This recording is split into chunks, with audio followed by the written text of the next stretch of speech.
হয় চাওক এই মুহূৰ্তত ক'ব লাগিব যে ৰাষ্ট্ৰীয় ঘাইপথত আচলতে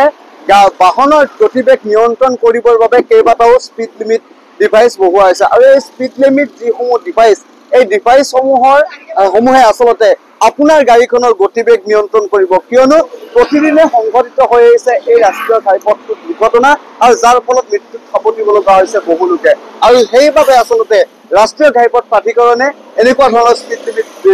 ডিভাইচ বহুৱাইছে মোৰ সতীৰ্থই দেখুৱাইছে এয়া হৈছে ২৭ নং ৰাষ্ট্ৰীয় ঘাইপথৰ পৰিৱেশ আৰু এই ২৭ নং ৰাষ্ট্ৰীয় ঘাইপথটোতে আচলতে এই ধৰণৰ যি ধৰণৰ স্পীড লিমিট ডিটেকশ্যন যিটো বহুৱাইছে আচলতে এই স্পীড লিমিট ডিভাইচটোৱে আপোনাৰ গাড়ীখনৰ গতিবেগ নিয়ন্ত্ৰণ কৰিব আৰু মোৰ সতীৰ্থ সহযোগীয়ে দেখুৱাইছে এনেধৰণে আচলতে কেইবাটাও ৰাষ্ট্ৰীয় ঘাইপথৰ দুইফালে আচলতে কেইবাটাও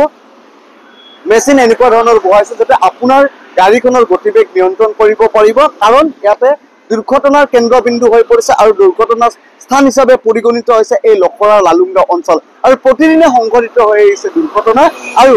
যেহেতু মোৰ পিছফালে থকা এনেকুৱা ধৰণৰ যি ধৰণৰ স্পীড লিমিট ডিভাইচ আপুনি পূৰ্বতে কাজিৰঙাৰ যি ৰাষ্ট্ৰীয় ঘাইপথ আছিলে এই ৰাষ্ট্ৰীয় ঘাইপথৰ মাজেৰে যোৱা এই ৰাষ্ট্ৰীয় ঘাইপথত আপুনি দেখিবলৈ পাইছে এনেকুৱা ধৰণৰ মেচিন গাড়ীৰ গতিবেগ নিয়ন্ত্ৰণ কৰে এই মেচিনটোৱে কিন্তু এটা কথা ক'ব লাগিব এই মেচিনটো অৰ্থাৎ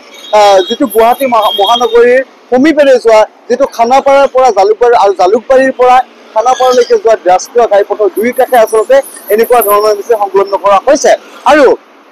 এটা কথা ক'ব লাগিব যে এই মেচিনটোৱে আপোনাৰ গাড়ীখনৰ গতিবেগ নিয়ন্ত্ৰণ কৰাৰ লগতে যদি আপুনি যথেষ্ট গতিবেগত থাকে তেতিয়াহ'লে আপোনাৰ জৰিমনা বিহিব আৰু জৰিমনা কোনে বিহিব যিহেতু পৰিবহণ বিভাগ আছে তেওঁলোক পৰিবহণ বিভাগে আচলতে এই জৰিমনা বিহিব আৰু পূৰ্বতে ইয়াতে ইণ্টাৰচেপ্টৰ ৰখি আছিলে আপোনাৰ গাড়ীখনৰ গতিবেগ নিয়ন্ত্ৰণ কৰি ইণ্টাৰচেপ্টৰে আপোনাৰ বাহনখনৰ গতিবেগ নিয়ন্ত্ৰণ কৰি আপোনাৰ জৰিমনা দিছিলে কিন্তু এতিয়াৰে পৰা আপুনি ৰাষ্ট্ৰীয় ঘাইপথত ইণ্টাৰচেপ্টৰ দেখিবলৈ নাপাব আৰু তাৰ সলনি এনেকুৱা ধৰণৰ পুনৰবাৰ দেখুৱাইছোঁ ইণ্টাৰচেপ্টৰৰ ঠাইত আচলতে স্পীড লিমিট ডিভাইচ বহোৱা হৈছে ৰাষ্ট্ৰীয় ঘাইপথ প্ৰাধিকৰণে এনেকুৱা ধৰণৰ মেচিন বহুৱাই আপোনাৰ বাহনখনৰ গতিবেগ নিয়ন্ত্ৰণ কৰি দুৰ্ঘটনাৰ পৰা আপোনাক পৰিত্ৰাণ পাবলৈ আচলতে দুৰ্ঘটনাৰ পৰা পৰিত্ৰাণ পাবলৈ এনেকুৱা ধৰণৰ মেচিন তেওঁলোকে বহুৱাইছে যাতে কোনো ধৰণৰ দুৰ্ঘটনা নহওক যিহেতু এইটো এটা এক্সপ্ৰেছ হাইৱে প্ৰায় ১০০ৰ ওপৰত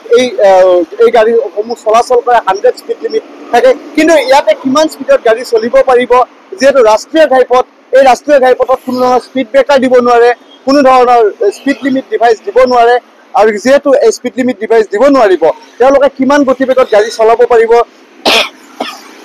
এইসমূহ সম্পূৰ্ণ তেওঁলোকে ইয়াতে ফলক দিয়া হ'ব এই ফলক অনুসৰি আপুনি আপোনাৰ গাড়ীখন সেই নিয়ম মাফিক আপুনি চলাব পাৰিব আৰু ইয়াৰে পিছত